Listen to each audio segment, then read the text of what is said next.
Persuader, ça rime souvent avec forcer la main, non? On a cette image en tête. Mais si on voyait les choses complètement différemment, c'est exactement ce qu'on va décortiquer ensemble.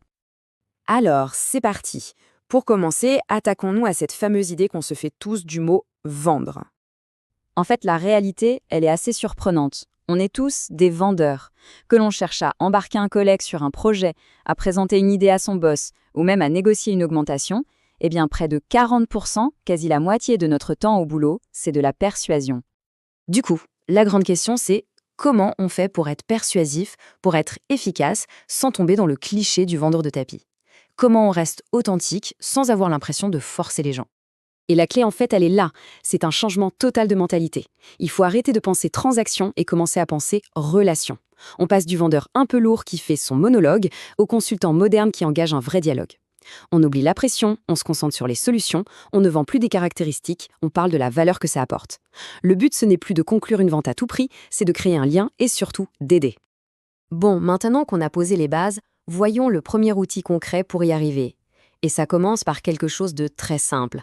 Avoir une idée claire, résumée en une seule phrase. Et pour ça, on va piquer une astuce géniale à Hollywood. Là-bas, ils ont ce qu'ils appellent une logline. C'est une seule petite phrase qui doit résumer tout un film. L'idée est super simple mais super puissante. Si on n'est pas capable de résumer son idée en une phrase choc, c'est qu'on ne la maîtrise pas encore assez bien. Alors, comment on construit cette phrase? Il y a une formule super efficace pour ça. C'est tout simple en 4 temps. D'abord, on dit qui on est. Ensuite, on précise qui on aide, notre public cible. Troisièmement, et c'est crucial, on décrit le résultat concret, mesurable qu'on leur apporte. Et enfin, on explique ce qui nous rend unique, notre méthode. C'est une recette toute bête pour être hyper claire et marquer les esprits. Et regardez, ça marche. Les plus grandes boîtes du monde le font. Google, organiser l'information mondiale. L'iPod à ses débuts, 1000 chansons dans votre poche. C'était génial ça. Le MacBook Air, l'ordinateur portable le plus fin du monde. C'est court, c'est percutant, tout le monde comprend et peut le répéter. C'est d'une efficacité redoutable. Ok, savoir présenter son idée, c'est bien. Mais la deuxième clé, c'est peut-être la plus importante. Il faut arrêter de parler de soi et commencer à vraiment, vraiment écouter l'autre, comprendre ses besoins. Parce que la persuasion la plus puissante, elle ne vient pas de ce qu'on dit, mais des questions qu'on pose. L'idée, c'est de se transformer. On n'est plus un vendeur, on devient une sorte de docteur, un expert qui pose un diagnostic. Et pour ça, il y a une méthode super connue et hyper efficace, le modèle SPIN. Voyez ça comme une sorte de GPS pour mener une conversation. Ça nous guide étape par étape pour partir de la situation générale et arriver, ensemble, à la valeur de la solution. Alors, le S, c'est pour situation. Là, l'idée, c'est juste de poser le décor. On pose des questions pour comprendre les faits, le contexte actuel. Attention, le but, c'est pas de faire un interrogatoire, hein. Idéalement, on a déjà fait ses devoirs. C'est juste pour s'assurer qu'on est bien sur la même longueur d'onde. Ensuite, P pour problème. Là, on commence à creuser. On pose des questions pour mettre le doigt sur les difficultés, les frustrations, les points qui coincent. C'est ici que la conversation devient vraiment intéressante, parce qu'on commence à découvrir ce qui ne va pas. Et maintenant, attention, on arrive au I pour implication. Et là, c'est la partie la plus puissante de toute la méthode.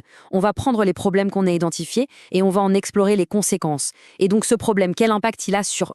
C'est là qu'un petit souci devient un vrai problème urgent à régler. On fait prendre conscience de l'ampleur des choses. Et on termine avec le N pour need payoff ou les retombées positives.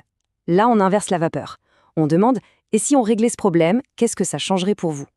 Le génie de la chose, c'est que ce n'est plus nous qui vendons la solution. C'est l'autre personne qui, avec ses propres mots, explique pourquoi c'est une bonne idée. L'impact est juste énorme. Bon, c'est bien beau tout ça, mais parfois, même avec la meilleure méthode du monde, on se heurte à un mur. Un non, une objection. Qu'est-ce qu'on fait dans ce cas? Première chose à faire, changer de perspective. Une objection, ce n'est pas la fin du monde. Au contraire, ce n'est pas une porte qui se ferme, c'est une demande pour avoir plus d'infos. C'est même un bon signe, ça veut dire que la personne en face est engagée, qu'elle réfléchit à ce qu'on lui propose. Prenons un grand classique, l'objection que tout le monde redoute. C'est trop cher. Allez, voyons comment une bonne méthode peut complètement désamorcer cette situation. La méthode s'appelle APAC. C'est un acronyme en 4 étapes. D'abord, A pour accueillir. On ne se braque pas, on écoute. Je comprends votre préoccupation.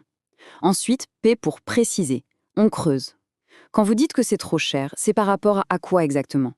Puis A pour apporter une réponse. Une fois qu'on a compris le vrai problème, on y répond. Et enfin, C pour confirmer. Est-ce que ça répond à votre question? On s'assure que l'obstacle est levé. Et toutes ces techniques, le pitch, les questions spin, la méthode APAC, tout ça nous ramène à une seule et même idée, une philosophie centrale. Finalement, faire une vente, ce n'est pas le but. C'est juste la conséquence logique d'une communication réussie. C'est le symptôme qui montre qu'on s'est bien compris et qu'on a trouvé une solution qui apporte vraiment quelque chose. Tout se résume à une équation très simple. La valeur, c'est les bénéfices moins les coûts. Une décision positive est prise quand, dans la tête de la personne, les bénéfices écrasent littéralement les coûts. Notre job, c'est de rendre ces bénéfices tellement clairs que l'équation penche naturellement du bon côté. Il y a une question de test un peu provocatrice mais géniale pour savoir si on est sur la bonne voie. Est-ce que la personne en face serait prête à payer pour la conversation qu'on vient d'avoir, indépendamment de si elle achète ou pas? Si la réponse est oui, si on lui a apporté des idées, une nouvelle perspective, alors là, on a tout gagné. Parce qu'au final, la vraie question à se poser, c'est celle-ci. Est-ce que l'objectif est de conclure une vente ou d'ouvrir une relation? Et c'est là toute la différence. La persuasion moderne, la persuasion efficace, elle ne vise pas la prochaine transaction. Elle vise à bâtir des partenariats solides, basés sur la confiance pour les 10 prochaines années.